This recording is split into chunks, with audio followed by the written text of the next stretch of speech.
प्यारे बच्चों, online class में आपका पुनः स्वागत है। आज मैं पढ़ाऊंगा लाइट चैप्टर जो आपका चल रहा था। लाइट चैप्टर में आज पढ़ाऊंगा मैं इमेज के बारे में, प्रतिबिंब के बारे में। ठीक है,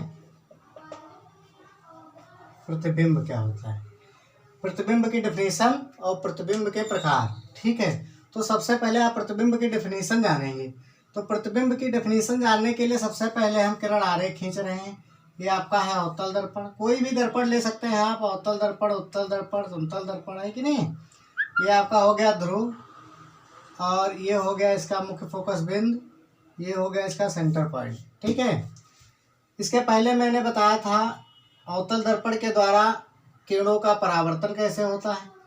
तो पहली किरण मान लीजिए मुख्य अक्ष के समांतर आ रही है, तो जो किरण मुख्य अक्ष के समांतर आती है और परावर्तन के पश्चात F से होकर के सीधी निकल जाती है। ठीक है, दूसरी किरण मान लीजिए आ रही इसके वक्रता केंद्र C से। कहाँ से आ रही है? वक्रता केंद्र C से आ रही है। ठीक है, तो C से जो किरण आती थी वो उसी मार्ग से वापस लौट जाती थी, मतलब C से ही वापस लौट जाती थी। ठीक है, यहाँ पर कहीं पर ये वस्तु रखी है तुम्हारी, कौन सी? AB ये वस्तु रखी है। AB से ही प्रकाश की किरणें आ रही हैं। ठीक है, तो जहाँ पर एक दूसरे को प्रतिच्छेदित करेंगी, ठीक है, उस बिंदु को क्या कहेंगे हम? वस्तु AB का क्या कहेंगे? प्रतिबिंब कहेंगे। ये हो जाएगा A डैश B डैश, प्रतिबिंब हो जाएगा किसका? वस्तु AB का। ठीक है, तो ये तो अवतल दर्पण में इस प्रकार से बनेगा। ठीक है, उत्तल दर्पण में भी बनेगा। उत्तल दर्पण में देखिए कैसे बनेगा।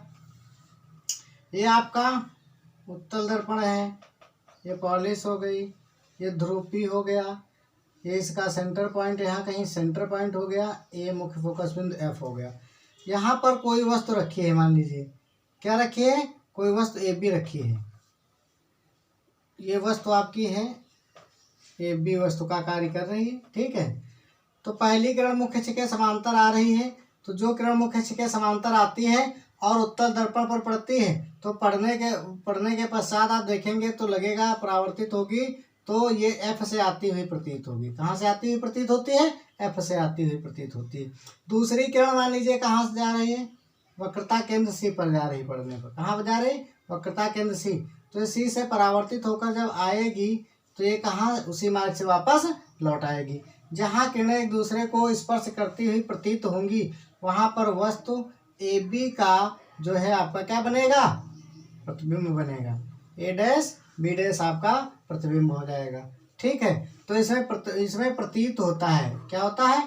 प्रतीत होता है कि ये किरणें एक दूसरे को फोकस बिंदु F और P के जो है बीच में कहीं पर जो है स्पर्श करती हुई प्रतीत हो रही हैं। तो प्रतिबिंब की डेफिनेशन आपकी क्या हो जाएगी? किसी वस्तु से आने वाली प्रकाश की आपतित किरणें। ठीक है, ये वस्तु है ना, किसी वस्तु से आने वाली प्रकाश की आपतित किरणें परावर्तन के पश्चात जिस बिंदु पर एक दूसरे से मिलती हैं, जिस बिंदु पर एक दूसरे से मिलती हैं या मिलती हुई प्रतीत होती हैं, क्योंकि अवतल दर्पण में आपको वास्तव में मिलती हुई वास्तव में जो है मिलती हुई दिखाई देंगी, और उत्तल दर्पण में आपको मिलती हुई प्रतीत होंगी। ठीक है, इसलिए हम दोनों को साथ में लेकर जाएंगे।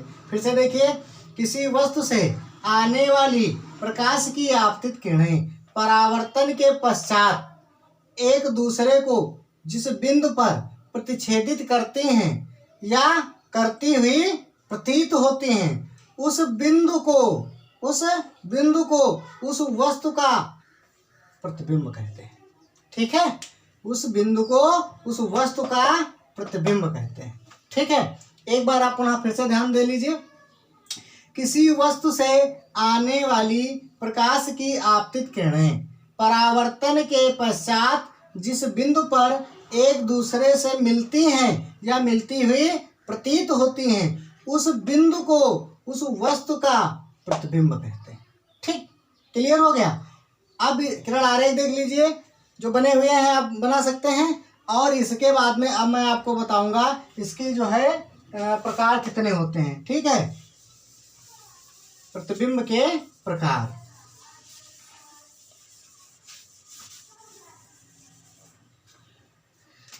तो प्रतिबिंब दो प्रकार के होते हैं। पहला आपका है रियल इमेज, जिसको आप कहते हैं वास्तविक प्रतिबिंब, ठीक है। और दूसरा आपका है वर्चुअल इमेज, इसको हम कहते हैं आभासी प्रतिबिंब, आभासी या काल्पनिक भी कहते हैं, काल्पनिक प्रतिबिंब। ये दो प्रकार के प्रतिबिंब हैं, ठीक है। अभी मैंने आपको किरण आरेख खींच करके बताया था, एक में बताया था वास्तव में मिलती हुई प्रतीत होती है कि नहीं। ये अवतल दर्पण के द्वारा जो ग्राफ अभी मैंने खींचा था किरण आरेख, ये वाला देख लीजिए, इसका वास्तविक प्रतिबिंब का, ये आपकी ए बी हो गई वस्तु, पहली किरण मुख्य अक्ष के समांतर आ रही है, ठीक है, और कहाँ से निकल जाएगी, एफ से सीधे जो है निकल जाएगी। दूसरी किरण इसके वक्रता केंद्र सी से आ रही है, और सी से जो आएगी तो वो सी से ही वापस चली जाएगी। यहाँ पर स्पर्श वास्तव में मिलती हुई प्रतीत होती है, तो ये आपका क्या बनेगा, प्रतिबिंब बन जाएगा, ए डैश बी डैश प्रतिबिंब बन जाएगा। ये आपका जो प्रतिबिंब होगा ये कैसा होगा, वास्तविक प्रतिबिंब होगा। कैसा प्रतिबिंब होगा, वास्तविक होगा, और उल्टा भी होगा, ठीक है। उसके बारे में हम इसके बाद वाले लेक्चर में बताएंगे, ठीक। तो पहले आप प्रतिबिंब के बारे में देख लीजिए।